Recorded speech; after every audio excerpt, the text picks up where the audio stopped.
De tout temps, l'Afrique a entretenu des mystères. De tout temps, la diversité des peuplades, le mélange des ethnies, le syncrétisme des religions a contribué à entretenir des rites, des mythes et des tabous. Si les animistes ont vénéré des dieux lapins, renards ou serpents, l'on se souvient que les Dogons ont longtemps intéressé les ethnologues, tant le mimétisme avec lequel ils perpétuaient les traditions était original. Aujourd'hui, si la transmission du savoir passe toujours par les tabous, il est certain que la modernité a quelque peu fait muter le phénomène. Pourtant, au Burkina Faso, pays traversé par aucun fleuve, où l'eau est omniprésente dans toutes les contrées, l'on vénère des dieux qui ont des consonances fortes, puisque sortis de la nuit des temps avec la chauve-souris et du fond des âges avec les crocodiles.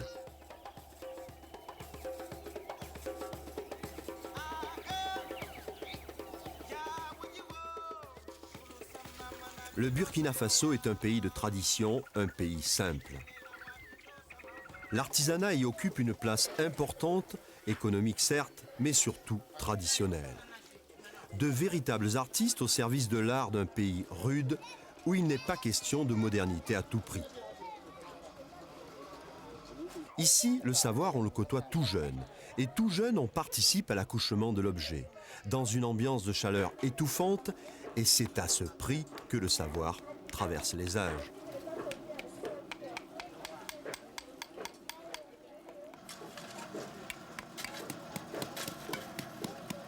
Mythologie ou tabou, peut-être les deux, n'empêche qu'il y a sûrement une explication. Pourquoi vénère-t-on les crocodiles au Burkina Faso? Cet animal sauvage, ce prédateur froid, antipathique d'apparence et qui n'hésite pas à engloutir sa proie. Fuyant l'homme, nous l'avons rencontré à la frontière du Ghana, là où il ne devrait pas être sauvage mais paisible. Ici, il cohabite discrètement avec les animaux sauvages de la réserve de Nazenga. Les Burkinabés ont depuis longtemps compris que les animaux sauvages avaient leur place dans la brousse, notion d'équilibre, bon sens, et cette immense réserve est occupée par de nombreuses espèces cohabitant simplement sur des étendues démesurées. C'est le cas des babouins qui vivent en colonie, des phacochères se déplaçant en horde, des éléphants déambulant en troupeaux.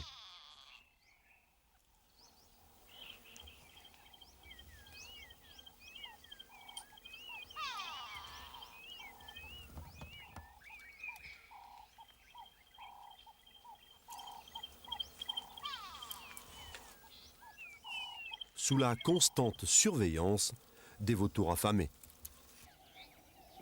Un peu plus au nord-est, zoom sur un petit village où les dieux ont posé leurs empreintes sur les murs des habitations, les maisons peintes de Tiébélé. Évocation symbolique, contemplation, béatitude offerte à la mémoire des dieux, rêve ou réalité.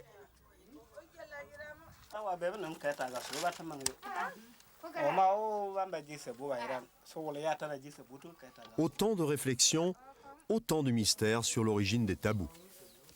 Là aussi, l'abnégation du temps qui passe nous interpelle.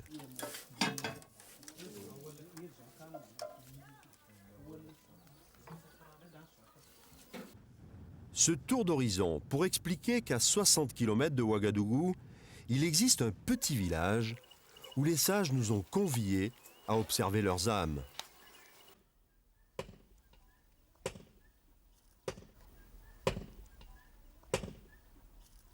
De chauve-souris, il est question. De chauve-souris, nous avons contemplé dans les grands arbres.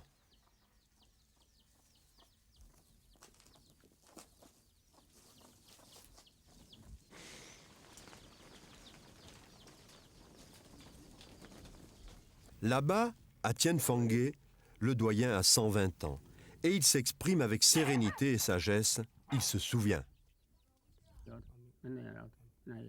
De tout temps, on a protégé les chauves-souris. Ce sont les âmes des habitants du village.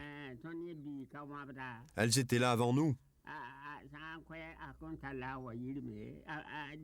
On ne les tue pas.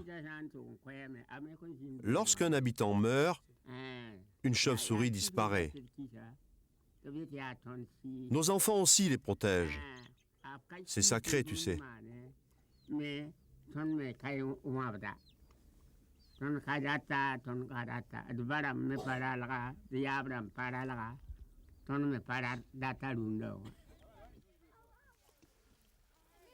La sérénité de ce petit village de 400 âmes nous a rendus dubitatifs. Et pourtant, il faut se rendre à l'évidence. C'est les sages qui s'expriment, c'est eux qui vivent là.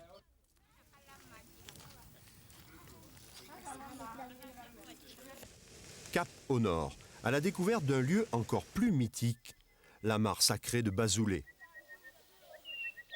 Si proche de la capitale, si secrète, si oubliée, il faudra emprunter la piste défoncée et s'enfoncer dans la brousse à quelques 40 km de l'axe Ouagadougou-Mopti. Là, au détour du chemin, le contact est direct avec le village de Bazoulé. Le chef nous accueille chaleureusement. Il règne sur ses congénères en sage. Ici, la quiétude ne laisse pas présager de la proximité d'une mare dans cette région aride sahélienne.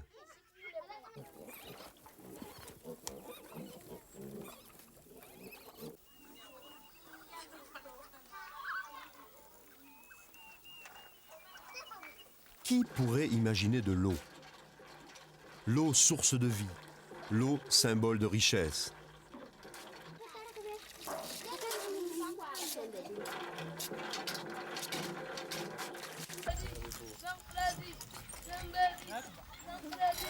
L'eau de la mare prend une autre signification lorsqu'il s'agit de la mare sacrée de Bazoulé.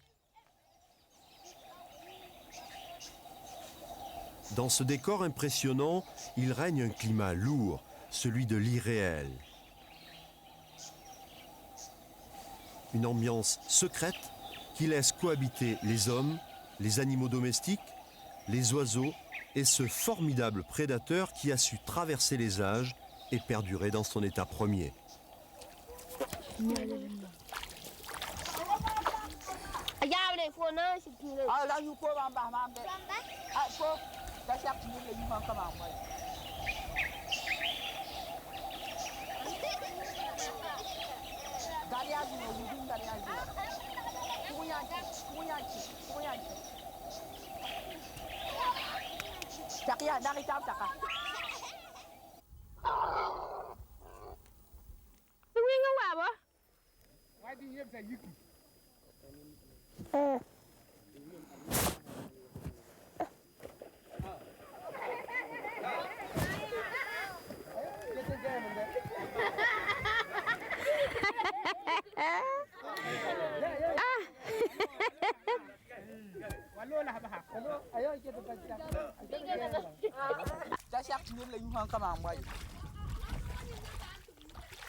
Véritable origine d'un animal mystérieux devenu sacré, ici à Bazoulé, puisque habité par l'homme, c'est son âme.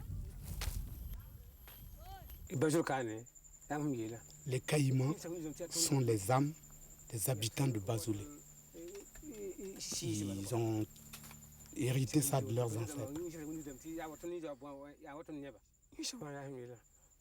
Tout habitant de Bazoulé pense qu'il a un caïman dans la mare. Mais on ne peut pas vous dire, on ne peut pas dire voilà le caïman d'un tel, voilà le caïman d'un tel. J'ai personnellement fait le constat. Un caïman était mort dans la mare Et à peine un mois, un vieux est décédé dans le village. Mais je ne peux pas exactement vous dire si c'est la relation de cause à effet, mais si mystère il y a, j'ose y croire. Alors la question reste posée. Pourquoi? Pourquoi sont-ils sacrés?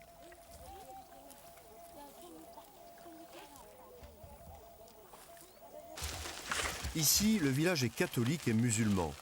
Pas question d'anémisme. Quelle est cette entorse aux règles élémentaires de la religion qui pousse tout un village à vénérer un animal, à s'identifier à lui? Car enfin, il y a bien mystère, il y a bien tabou, mais pourquoi?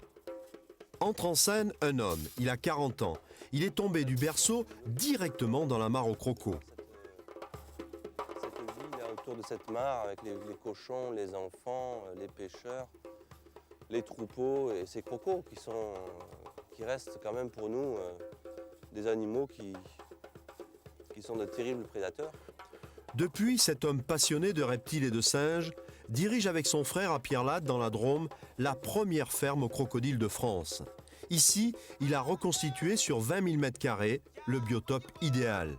Et comme l'histoire ne pouvait pas être simple, il y a ajouté tout un univers qui nous fait penser que le milieu dans lequel évoluent les 300 reptiles élevés et aujourd'hui choyés dans la ferme, qu'il y a là aussi mystère. Mais Luc Fougerolles, c'est aussi un personnage captivant et passionné, qui parcourt le monde à la découverte des crocodiles de toutes races et de toutes origines, cherchant à percer tous les mystères de cet animal.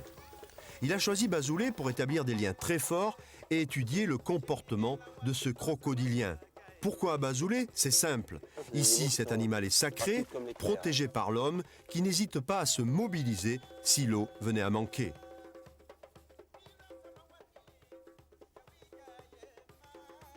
Il faut se laisser bercer par les rêves de l'Afrique, hein, et on y est complètement. Pour l'homme blanc, nul doute, il faut être en Afrique.